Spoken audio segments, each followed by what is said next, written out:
¿Sabías que existieron romances que generaron conmoción entre el público durante la época del cine de oro mexicano? Amores ocultos entre parientes, pasiones prohibidas y vínculos que provocaron auténticos escándalos entre las figuras más queridas de aquellos tiempos. Prepárate, porque en este video te revelaremos cuáles fueron esas historias que dejaron a todos atónitos. Pero antes, te invito a suscribirte, activar la campanita y dejarle un buen me gusta a este video. Comencemos. El escándalo de Agustín Lara y Rocío Durán, la hija adoptiva que terminó convirtiéndose en su esposa. Rocío Durán llegó a la vida de Agustín Lara siendo apenas una niña, mientras él ya era un hombre mayor y respetado. La adoptó y la crió como su propia hija, ofreciéndole educación y una vida rodeada de música y bohemia. Durante años la trató como su protegida, la llevaba a eventos, la presentaba ante sus amistades y presumía el cariño que le tenía. Sin embargo, con el paso del tiempo, la relación tomó otro rumbo. Cuando Rocío entró en la adolescencia, comenzaron los comentarios de que la cercanía entre ambos había dejado de ser únicamente paternal. Al cumplir la mayoría de edad, Rocío empezó a acompañar a Lara a reuniones y celebraciones, no ya como la niña que todos recordaban, sino como su compañera. La noticia cayó como una bomba en el mundo artístico. El hombre que la había adoptado ahora proclamaba su amor por ella. En 1964 se casaron en una ceremonia civil discreta. No hubo celebración lujosa ni grandes titulares, pero el escándalo fue inmediato. Los diarios de espectáculos se llenaron de críticas y opiniones. Amigos y conocidos se dividieron. Algunos lo acusaban de haber cruzado una barrera moral. Otros afirmaban que Rocío era mayor de edad y tenía derecho a elegir con quién compartir su vida. Lara parecía no inquietarse por las críticas. Aseguraba que Rocío lo hacía sentirse joven otra vez, que era la única que lo comprendía en esa etapa. Le escribió canciones y la convirtió en su inspiración. La diferencia de edad era evidente, pero para él no representaba un impedimento. Rocío, por su parte, permaneció a su lado incluso cuando la presión mediática fue abrumadora. En los últimos años de vida del compositor, ella fue su mayor apoyo. Lo acompañaba a entrevistas, lo cuidaba en sus crisis de salud y lo protegía de los excesos que lo habían seguido toda la vida. Cuando Lara falleció en 1970, Rocío quedó viuda siendo muy joven y nunca dejó de defender su historia. En entrevistas posteriores declaró que su relación fue genuina y que jamás se sintió forzada. Lo amé y él me amó. La gente nunca lo comprendió porque solo vio el escándalo, pero para nosotros fue simplemente amor. La relación entre Agustín Lara y Rocío Durán continúa siendo uno de los capítulos más controvertidos del espectáculo mexicano. Un romance que nació de una adopción y terminó en matrimonio, desafiando la moral de la época y dejando una huella difícil de borrar en la memoria colectiva. El escándalo acerca de María Félix y su hermano Pablo es uno de los rumores más polémicos que marcaron su vida personal. Pablo fue su compañero inseparable desde joven y con el tiempo su vínculo empezó a despertar sospechas.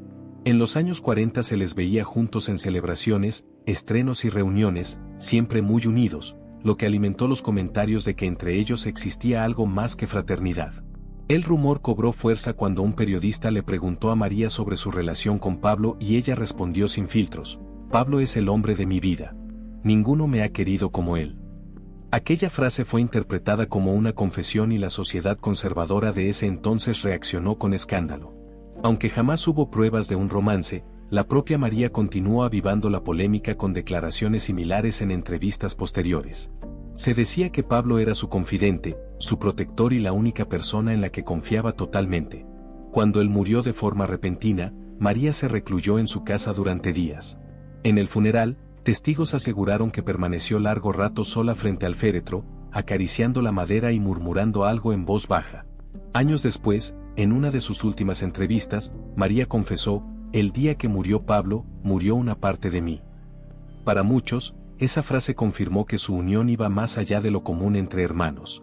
Para otros fue simplemente la expresión de un afecto profundo. El vínculo entre María y Pablo sigue siendo uno de los temas más discutidos en torno a la vida de la doña. Un amor fraternal para algunos, un romance prohibido para otros, pero sin duda una relación que marcó a María Félix para siempre. El lazo entre Sara García y Rosario González es uno de los episodios más comentados de la trayectoria de la actriz. Se conocieron en su infancia cuando ambas estudiaban en el Colegio de las Vizcaínas en Ciudad de México. Sara, que había quedado huérfana, encontró en Rosario una amistad profunda que con los años se transformó en un vínculo inseparable. Ya en la adultez retomaron el contacto y decidieron vivir juntas. Rosario se convirtió en su administradora y confidente, encargándose de su casa, su vestuario y de los detalles cotidianos, mientras Sara se dedicaba por completo a su carrera cinematográfica. Durante décadas fue su apoyo constante y su compañera en viajes, estrenos y giras. La hija de Sara, María Fernanda Ibáñez, la llamaba tía y Rosario participaba activamente en su crianza. Quienes las conocieron aseguraban que Rosario era la persona más cercana a Sara, aquella en quien confiaba plenamente y que la acompañaba incluso en sus momentos más duros. Cuando Sara García falleció en noviembre de 1980, Rosario quedó a cargo de los arreglos funerarios y de la organización de sus pertenencias. Poco después, en 1983, Rosario también murió. Ambas fueron sepultadas en el mismo panteón y se comenta que Rosario fue incluida en el testamento de Sara, lo que confirmó la relevancia que tuvo en su vida. Aunque jamás existió una declaración pública sobre la naturaleza de su vínculo, muchos consideran que fue algo más que compañerismo y trabajo. Para algunos, se trató de un amor silenciado por las normas de la época, para otros simplemente una unión de lealtad y compañía que perduró toda la vida. El romance entre Frida Kahlo y Chavela Vargas, un huracán de emociones en la Casa Azul. Frida Kahlo no necesita presentación. La artista más representativa de México, irreverente, talentosa y poseedora de una personalidad magnética que atraía a creadores, políticos y pensadores de todas partes. Vivía el amor sin etiquetas y su matrimonio con Diego Rivera era un torbellino de pasiones y traiciones conocido por todo el medio. Pero incluso dentro de ese caos existió un idilio que levantó más de una ceja, su relación con Chavela Vargas. Chavela Vargas, por su parte, era la voz convertida en mujer, imponente, con una mirada intensa y una forma de cantar que desgarraba el alma. Nacida en Costa Rica, llegó a México para convertirse en leyenda. Vestía pantalones, bebía tequila como cualquier charro y se dice que solía llevar una pistola en la cintura. Era una rebelde, una adelantada a su tiempo y su desparpajo sedujo a la propia Frida. Se conocieron a finales de los años 40 en una fiesta en Coyoacán, de esas en las que el tequila corría sin límite y la música no se detenía hasta el amanecer. Frida, con su atuendo típico y su sonrisa pícara, se fijó de inmediato en Chavela. Se cuenta que le dijo sin dudar, «Tú me vas a robar este rancho y lo que me queda de vida». Y Chavela, con su voz áspera, respondió, «Yo no robo, quito». Desde ese momento, el magnetismo entre ambas fue indiscutible. Chavela se instaló en la célebre Casa Azul de Coyoacán, hogar de Frida y Diego. Lo que comenzó como una amistad intensa, pronto se transformó en una pasión clandestina y al mismo tiempo evidente. Las paredes de la casa, testigos de innumerables episodios, fueron cómplices de sus encuentros, de sus risas y de sus confidencias. Aunque el matrimonio de Frida y Diego era abierto, el vínculo con Chavela era distinto. No se trataba de un capricho efímero, sino de una conexión honda, una afinidad espiritual. Frida se sentía libre y comprendida junto a Chavela, quien le dedicaba canciones y la acompañaba en su dolor. La pintora, acostumbrada a coleccionar amantes de todo tipo, encontró en la cantante un refugio, una compañera de rebeldía. Los rumores rápidamente recorrieron el mundo artístico y social. En una sociedad conservadora, el lazo entre dos mujeres tan visibles era un escándalo. Se murmuraba en galerías, tertulias y calles, ¿cómo podía ser que la gran dama del arte mexicano y la intérprete ranchera se atrevieran a tanto? Sin embargo, a ellas no parecía importarles. La propia Frida escribió en su diario, «Chavela Vargas es un alma maravillosa. No es lesbiana, es lo que es. Yo sí lo soy si quiero. Ella es una chamana que me cura el alma». Diego, con su pragmatismo habitual, simplemente observaba. Acostumbrado a las aventuras de Frida, pareció tolerar la presencia de Chavela, quizá porque entendía la fuerza de ese lazo. El romance duró algunos meses, pero fue un torbellino de emociones que las marcó para siempre. La intensidad era tanta que no podía prolongarse demasiado. Chavela, con su espíritu indomable, no podía quedarse en un solo sitio, y Frida, con su salud frágil y su apego al hogar, no podía seguirle el ritmo. Cuando Chavela se fue, no hubo gritos ni escenas melodramáticas. Fue una despedida silenciosa, cargada de respeto y nostalgia. Ambas siguieron sus caminos, pero el eco de esa pasión quedó grabado en sus vidas y en la memoria de quienes la presenciaron. Años después, Chavela hablaría de Frida con profunda emoción. «Ella me enseñó a amar la vida, me enseñó a beber tequila sin medida y a amar el arte sin fronteras. Jamás ocultó la importancia de ese vínculo en su historia personal. Para ella fue un amor sin prejuicios, auténtico y libre. La historia de Frida y Chabela no fue un simple amorío, sino una declaración de principios en una época represiva. Un testimonio de dos mujeres valientes que se atrevieron a amar sin miedo al juicio ajeno, dejando una huella imborrable de pasión y libertad en la memoria cultural de México. El romance entre Jorge Negrete y Gloria Marín, 10 años de amor, traiciones y una boda con otra. La relación entre Jorge Negrete y Gloria Marín fue tan apasionada como turbulenta. Sus propios fanáticos y hasta la familia de ambos la cuestionaron durante años, y con razón, hubo infidelidades, reconciliaciones y discusiones que parecían de melodrama. Jorge, el charro mexicano por excelencia, tenía una imagen impecable, pero su vida íntima estaba llena de dudas y contradicciones. Gloria Marín, por su parte, era fuerte, distinguida y adelantada a su época. No necesitaba coqueteos para ganarse el respeto. Imponía presencia con solo entrar a una habitación. Tal vez por eso Jorge no pudo resistirse y cayó rendido a sus pies, iniciando un romance que marcaría a toda una generación. Se conocieron en 1941 durante la filmación de Ay, Jalisco, no te rajes. Y la conexión fue inmediata. Aunque Jorge ya estaba comprometido con otra mujer, se dejó atrapar por el magnetismo de Gloria. Lo que comenzó como una aventura en el set terminó convirtiéndose en una relación estable que se extendió por más de una década. Pero no todo fue dicha. Desde el inicio, la familia de Jorge la rechazó. Sus padres, profundamente conservadores, consideraban que Gloria no era la mujer adecuada para construir un hogar. Había estado casada, tenía un pasado que ellos juzgaban demasiado liberal y hablaba con una sinceridad que incomodaba. En una carta filtrada años después, una tía de Jorge escribió: «Esa actriz no es para ti. Es una tentación, no una esposa». Gloria, aunque era consciente de todo esto, nunca exigió abiertamente casarse, pero lo deseaba. Esperaba el anillo, la boda, el reconocimiento formal de tantos años de amor. Vivieron juntos, viajaron como pareja, se acompañaron en sus carreras y enfrentaron escándalos. Pero Jorge jamás se decidió a formalizar el compromiso. Lo más sorprendente es que en ese tiempo Jorge era uno de los hombres más deseados de México y, aunque sentía un profundo cariño por Gloria, no siempre le fue leal. Corrían rumores sobre romances fugaces con actrices jóvenes, bailarinas e incluso con una cantante española que aseguraba haber recibido serenatas suyas en Madrid.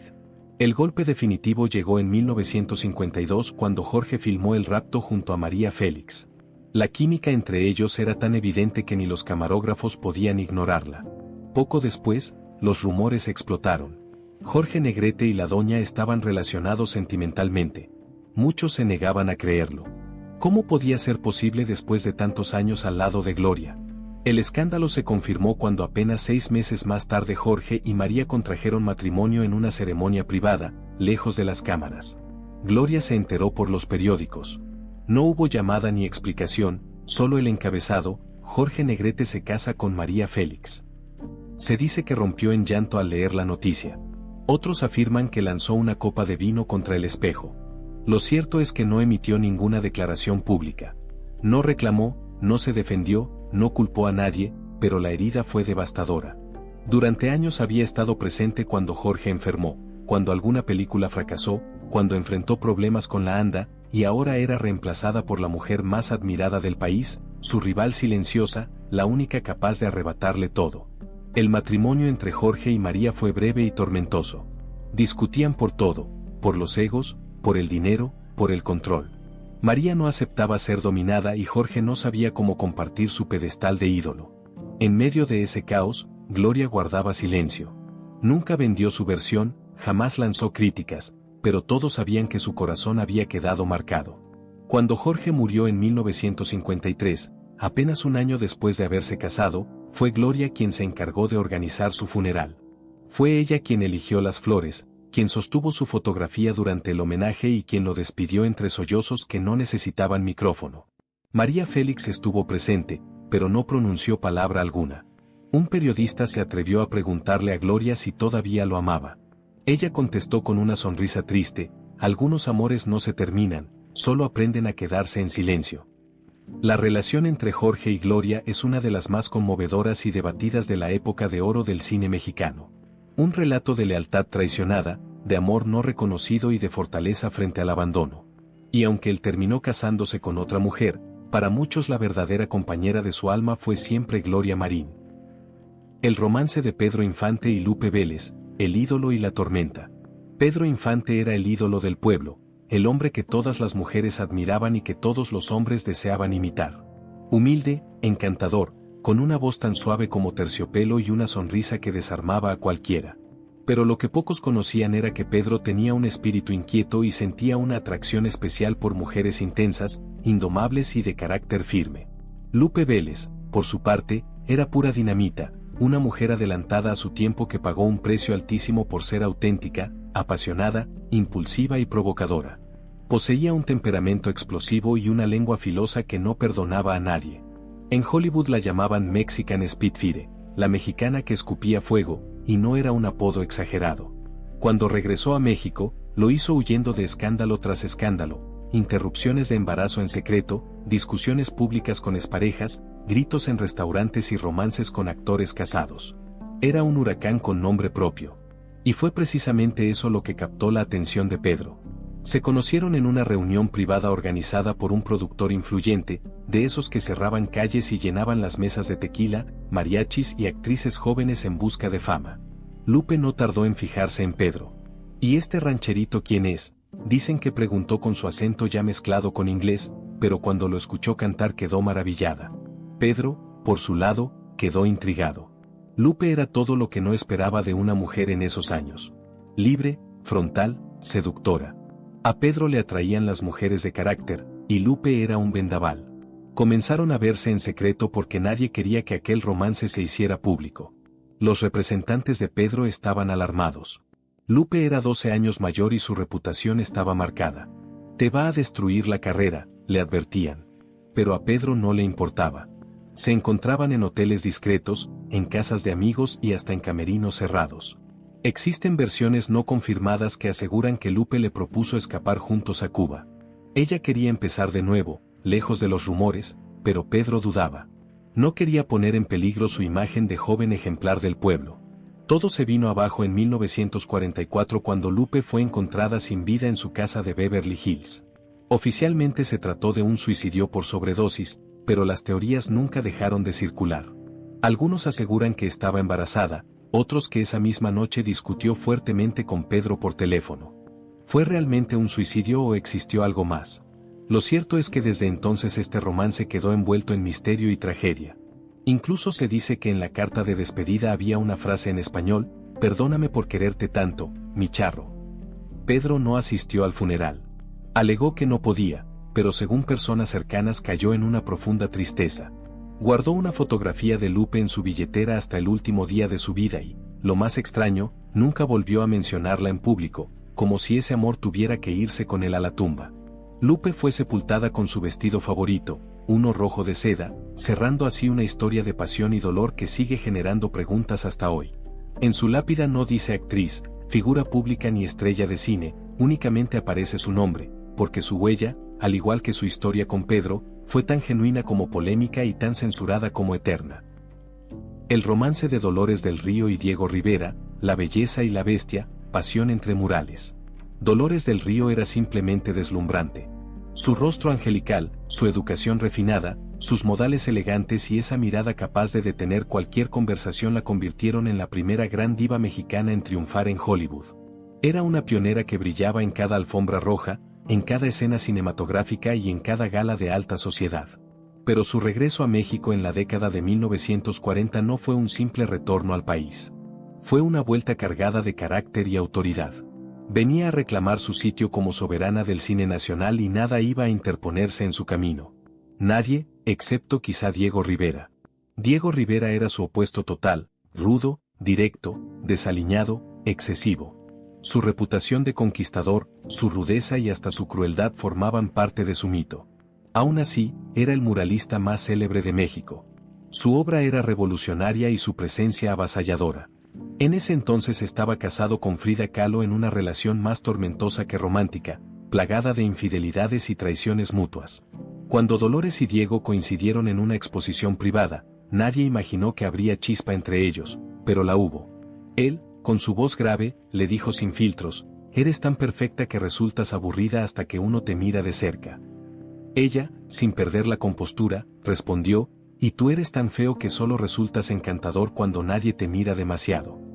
Desde ese instante comenzó una tensión poderosa entre ambos. Coincidían en eventos culturales, en exposiciones, en reuniones exclusivas. Nadie comprendía cómo una mujer tan refinada, tan admirada y distinguida podía sentirse atraída por alguien como Diego. Pero él tenía algo que pocos hombres poseían, la capacidad de ver más allá de lo superficial. Le hablaba de pintura, de política, de filosofía. Le aseguraba que Hollywood no era más que una prisión para mujeres hermosas usadas como propaganda extranjera. Aquello intrigaba a Dolores, la sacudía, la retaba y de algún modo la atraía. El romance pronto se convirtió en tema de conversación en los círculos intelectuales de la Ciudad de México. En los cafés de Coyoacán se susurraba, ¿ya oíste que Dolores del Río y Diego tienen algo? Pero si él sigue casado con Frida. Y alguien respondía, pues dicen que Frida también tiene sus aventuras, así que quién sabe. Los rumores se intensificaron cuando Diego empezó a dibujar siluetas femeninas con el rostro de Dolores. No eran encargos oficiales ni bocetos para mostrar en público. Eran dibujos íntimos, algunos hechos en simples servilletas, otros en hojas sueltas, pero todos firmados con la misma tinta, deseo contenido. Frida, según cuentan, no se enfureció, al menos no al inicio. Era una mujer que conocía a la perfección a su esposo y sus debilidades. Sin embargo, dejó una frase que se volvió célebre, si Diego va a caer otra vez, al menos que sea con alguien que lo merezca. La relación no se prolongó demasiado. Dolores empezó a recibir advertencias de productores, patrocinadores y críticos que le sugerían cortar de inmediato ese lazo con el monstruo, porque podía afectar su imagen, arruinar contratos y poner en peligro su prestigio. Dolores, que no era ingenua y comprendía perfectamente lo que estaba en juego, decidió concluir la historia, pero lo hizo sin escándalos. Lo miró una noche desde una terraza y le dijo, tú y yo somos como dos cuadros distintos. El tuyo está lleno de gritos, el mío está hecho de silencios. Ninguno encaja dentro del otro. Diego, por su lado, jamás habló mal de ella. En una entrevista, años después, afirmó, de todas las mujeres que pasaron por mi vida, Dolores fue la única que me hizo sentir pequeño sin decir una sola palabra. Dolores continuó adelante y regresó al cine con energía renovada. Se transformó en un símbolo de elegancia mexicana, en musa de diseñadores y en embajadora cultural en el extranjero. Nunca volvió a mencionar a Diego, al menos no públicamente. Sin embargo, quienes la conocieron de cerca sabían que conservaba un boceto, un retrato a lápiz hecho por el muralista en el que sus ojos no miraban al espectador, sino al artista que la dibujó. El romance de Sara Montiel y Anthony Mann, la diva española que conquistó a Hollywood y luego a México. Sara Montiel era un torbellino de glamour. Su belleza morena, su mirada felina y su voz aterciopelada la habían convertido en la primera gran estrella española en triunfar en Hollywood. Era una mujer que sabía perfectamente lo que valía y lo dejaba claro. Cuando llegó a México en los años 50, ya traía en su equipaje varios éxitos de taquilla, contratos millonarios y una seguridad en sí misma que dejaba sin aliento a quien la conociera. Anthony Mann, por su parte, era un director de cine reconocido en Estados Unidos, famoso por sus westerns elegantes y sombríos. De carácter serio y mirada intensa, era un hombre que imponía respeto en los rodajes. Ambos se conocieron durante una filmación en Hollywood, pero el verdadero flechazo surgió en un festival de cine en Nueva York, cuando Sara apareció con un vestido rojo que eclipsó a todas las demás actrices. Mann no pudo resistirse y le dijo al oído, si fueras una escena, serías la que nadie se atreve a cortar. El romance fue inmediato. Pronto se les veía juntos en estrenos, restaurantes y reuniones de la alta sociedad. Se casaron en 1957 en una ceremonia íntima, rodeados de amigos del mundo artístico. Para la prensa mexicana fue todo un acontecimiento, la estrella internacional que había conquistado a un director de Hollywood. Durante un tiempo, Sara parecía vivir un cuento de hadas. Viajaba por el mundo, filmaba en estudios prestigiosos y desfilaba por las alfombras rojas de la mano de Mann. Pero la felicidad tuvo un precio. Anthony era exigente y posesivo. No toleraba que los productores mexicanos quisieran a Sara en papeles sensuales, ni que la prensa la describiera como la mujer más deseada de América Latina. Las discusiones empezaron a volverse constantes. Él quería que abandonara el cine de ambiente nocturno y se concentrara en proyectos serios, mientras que Sara defendía su libertad artística y su derecho a escoger roles que le dieran fuerza y visibilidad. En una entrevista años después, la actriz confesó que una de sus peores discusiones ocurrió cuando aceptó protagonizar El último cuplé, la película que la convirtió en leyenda. Anthony me dijo que esa cinta era una frivolidad que arruinaría mi carrera. Yo le respondí que arruinar mi carrera sería dejar de ser quien era. La película fue un éxito arrasador en México, España y América Latina, pero la relación con Mann empezó a deteriorarse. La separación fue inevitable. Aunque nunca hubo un escándalo público, los rumores circularon, que si hubo infidelidades, que si Mann no toleraba el temperamento de Sara, que si ella se cansó de ser la esposa de un director y quería volver a ser la protagonista de su propia historia. En 1963 se divorciaron y Sara se quedó en México, donde fue recibida como una auténtica reina. Años después, cuando le preguntaron si había amado a Anthony, Sara respondió con su característica mezcla de sinceridad y coquetería: lo amé, sí, pero me amé más a mí misma. De lo contrario, no habría tenido el valor de seguir cantando. El romance entre Sara Montiel y Anthony Mann fue breve pero decisivo. Representó el encuentro entre dos mundos, el Hollywood refinado y el México vibrante de la época de oro. Dejó canciones, películas y recuerdos que aún resuenan en la memoria de quienes los vieron juntos. Fue, en palabras de la propia Sara, un amor de película, pero de esos que terminan antes de que se apaguen las luces. El romance de Pedro Armendáriz y Carmelita Bor, un amor tan cinematográfico como su propia leyenda. Pedro Armendáriz fue uno de los grandes galanes de la época de oro. Su porte varonil, su bigote bien cuidado y su mirada firme lo convirtieron en el charro ideal para el cine mexicano. Era un hombre cosmopolita, educado, políglota y con un magnetismo que dominaba la pantalla. Pero detrás del actor de fama internacional había un hombre profundamente enamorado de su esposa, Carmelita Bor. Carmelita era actriz, aunque de trayectoria breve. Poseía una belleza serena y un carisma discreto que contrastaba con el carácter imponente de Pedro. Se conocieron en los años 30, cuando ambos eran prácticamente desconocidos. Pedro todavía no era la estrella que galopaba en los grandes estudios y Carmelita recién empezaba a abrirse paso en el medio artístico. Su relación comenzó casi como un secreto entre amigos, pero pronto se volvió inseparable. En la industria se rumoraba que Pedro evitaba compromisos sociales y que ella prefería no asistir. Viajaban juntos a locaciones de rodaje y se enviaban cartas cuando las agendas los mantenían separados. Las anécdotas aseguran que, durante la filmación de María Candelaria, Pedro le mandaba flores frescas todos los días al set para recordarle que aunque el mundo entero lo admirara, su corazón pertenecía únicamente a ella. A diferencia de otros romances del espectáculo, el suyo se distinguió por la discreción y la fidelidad.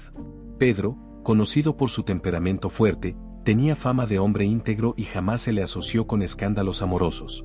Carmelita fue su refugio y su equilibrio, la mujer que lo esperaba al final de cada rodaje y la única persona a la que le confiaba sus dudas y temores. Cuando Pedro comenzó a trabajar en producciones de Hollywood y en películas como Fort Apache y Three Godfathers junto a John Ford y John Wayne, Carmelita viajó con él y lo apoyó en todo momento. No disfrutaba la vida de glamour, pero sabía que para Pedro era una oportunidad irrepetible. Él solía decir en entrevistas: no hay papel en el cine que valga más que el que interpreto en mi hogar, el de esposo. La prueba más dura llegó en 1963, cuando a Pedro le diagnosticaron un cáncer terminal. La noticia lo derrumbó. En lugar de prolongar el sufrimiento, decidió tomar su destino en sus propias manos y puso fin a su vida. Carmelita estuvo con él hasta el último día. Dicen que fue ella quien, con lágrimas en los ojos, lo ayudó a vestirse por última vez, con la dignidad de un héroe cinematográfico. Tras su muerte, Carmelita guardó luto por el resto de su vida y jamás volvió a casarse. En entrevistas posteriores, cuando le preguntaban si había sido feliz, solía contestar: fui feliz porque lo amé y él me amó a mí también. La historia de Pedro y Carmelita es recordada como una de las más sólidas del cine mexicano. Un amor real, sin escándalos ni titulares estruendosos, que demostró que incluso en la industria del espectáculo puede existir un romance para toda la vida. El romance entre María Félix y Agustín Lara: pasión, control y un amor que terminó huyendo de sí mismo. Antes de conocerse, María Félix ya era la doña, una mujer indomable cuya belleza imponía y cuya personalidad intimidaba incluso a los hombres más poderosos. Agustín Lara, por su parte, era el compositor más célebre de México, bohemio, seductor, lleno de talento, y también propenso a los celos enfermizos. Cuando sus caminos se cruzaron en 1943, el choque fue inmediato. Él quedó hipnotizado por su figura esculpida y su mirada altiva. Ella, aunque desconfiada, se sintió atraída por el encanto poético del músico. «Usted no tiene idea de lo que provoca», le dijo Lara la primera noche que conversaron. Y con esa frase empezó un romance que incendiaría al mundo del espectáculo. Pronto se volvieron inseparables. Lara le componía boleros y la llenaba de serenatas, mientras María disfrutaba de ese amor exaltado que la hacía sentir adorada.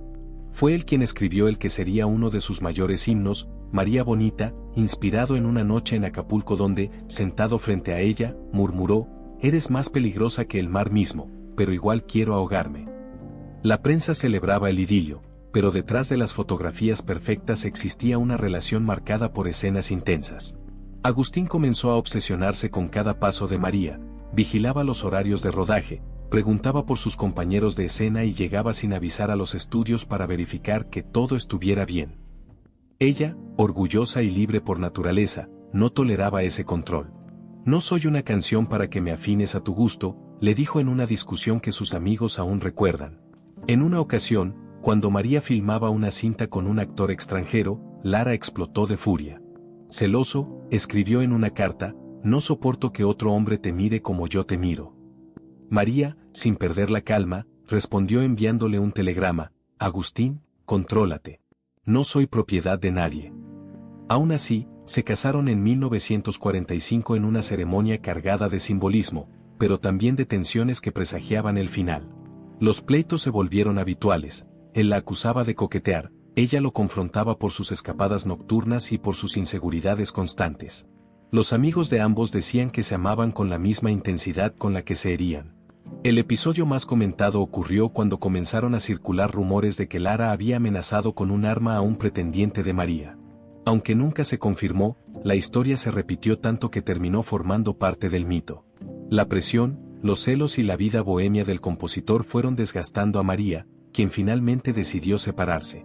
Un día, sin gritos ni despedidas dramáticas, abandonó el hogar que compartían y no volvió. «Me fui porque el amor no debe doler», diría años después. Aunque su matrimonio duró apenas 2 años, la huella fue imborrable. Lara siguió componiéndole canciones incluso cuando ella ya no estaba a su lado. María, por su parte, jamás negó que aquel fue uno de los amores más apasionados y más difíciles de su vida. Cuando le preguntaron si lo había querido, respondió con una mezcla de nostalgia y firmeza: «Sí, pero no estaba dispuesta a que nadie me rompiera las alas». El romance entre María Félix y Agustín Lara sigue siendo uno de los episodios más comentados y controversiales del espectáculo mexicano. Un amor tempestuoso, lleno de arte, música, posesión y libertad.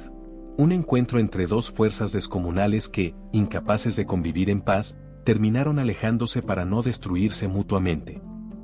El romance prohibido entre Emilio el Indio Fernández y Columba Domínguez, amor, obsesión y un final lleno de sombras. Columba Domínguez llegó a la vida de Emilio Fernández siendo casi una desconocida. Tenía apenas 15 años cuando él la descubrió durante una visita casual a un barrio popular. Quedó fascinado con su belleza indígena, su mirada profunda y su timidez encantadora. Fernández, ya un director consagrado y 30 años mayor, decidió convertirla en su musa. La llevó a los estudios, la entrenó, la vistió, la moldeó.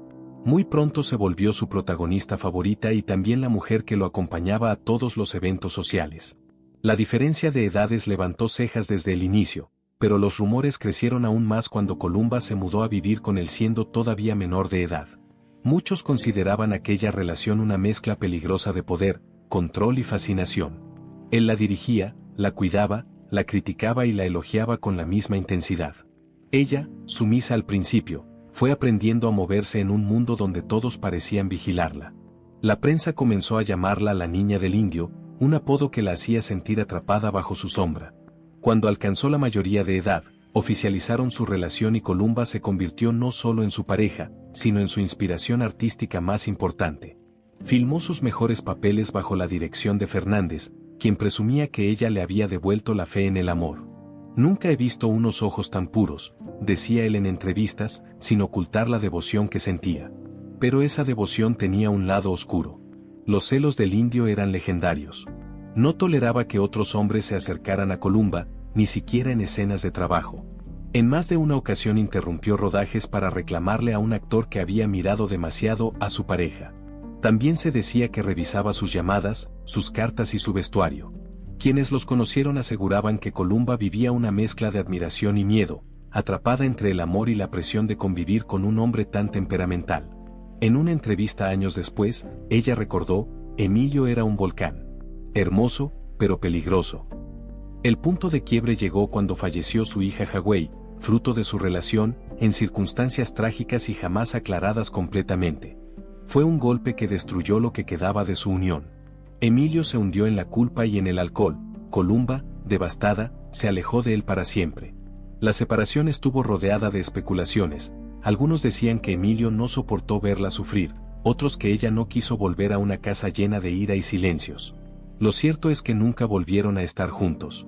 Con los años, Columba rehizo su vida lejos del dominio de Fernández, pero jamás negó que aquel amor la marcó para siempre. Fue el hombre que me descubrió y al mismo tiempo el que más me lastimó, confesó en una ocasión. Emilio, por su parte, hablaba de ella con nostalgia y dolor. Afirmaba que había perdido lo más puro que había tenido. El romance entre Emilio el Indio Fernández y Columba Domínguez continúa siendo uno de los más polémicos del cine mexicano, una historia donde el talento, la admiración y la pasión convivieron con el control, la tragedia y un amor imposible de sostener. Un vínculo que, hasta hoy, divide opiniones y permanece vivo en la memoria del espectáculo mexicano. El romance de Tintán y Rosalía Julián, amor entre risas, excesos y despedidas silenciosas.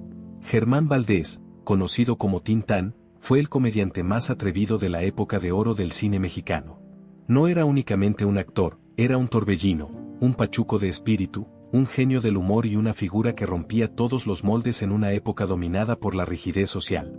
Rosalía Julián, en cambio, era su contraparte, refinada, serena, con una voz dulce que cautivaba en la radio y una personalidad tranquila que contrastaba con la energía desbordante de Germán. El destino y su pasión compartida por la música los unió. Se conocieron durante una grabación para una presentación en vivo, y según cuentan, Germán no tardó en soltarle una de sus frases características: cantas como un ángel, pero seguro besas como Rosalía. Ella, en lugar de reírse a carcajadas, le dio una palmada suave en el brazo y contestó: cuando quieras comprobarlo, llámame, pero sin mariachis de fondo. Y así empezó el juego. Su relación fue tan intensa como dispareja. Ella anhelaba calma, una casa tranquila, mañanas con café y atole. Él vivía de madrugada, rodeado de músicos, botellas interminables y carcajadas que retumbaban hasta el amanecer. Se casaron en 1956 y, durante un tiempo, parecieron complementarse, pero la sombra no tardó en aparecer. Tintán, aunque encantador, tenía un problema serio con el alcohol y con su propio autocontrol. Perdía oportunidades laborales, olvidaba compromisos y se ausentaba por días enteros. Rosalía, agotada, comenzó a enfrentarlo: no soy tu madre ni tu representante, soy tu esposa, pero parece que no comprendes lo que eso significa. Las discusiones eran tormentosas. Se gritaban, se alejaban y luego volvían a reconciliarse. La prensa se aprovechaba de cada conflicto. En una ocasión, Germán asistió en estado de ebriedad a una entrega de premios y, al tomar el micrófono, dijo: este trofeo no es por ser buen actor, es porque no me da miedo hacer el ridículo. A veces ni en mi propia casa me aplauden. Todos sabían que esa frase iba dirigida a Rosalía, quien estaba en la primera fila, inmóvil como una escultura. Hubo separaciones, por supuesto, y varias, pero lo curioso es que nunca lograron alejarse por completo. En ocasiones ella lo cuidaba cuando enfermaba.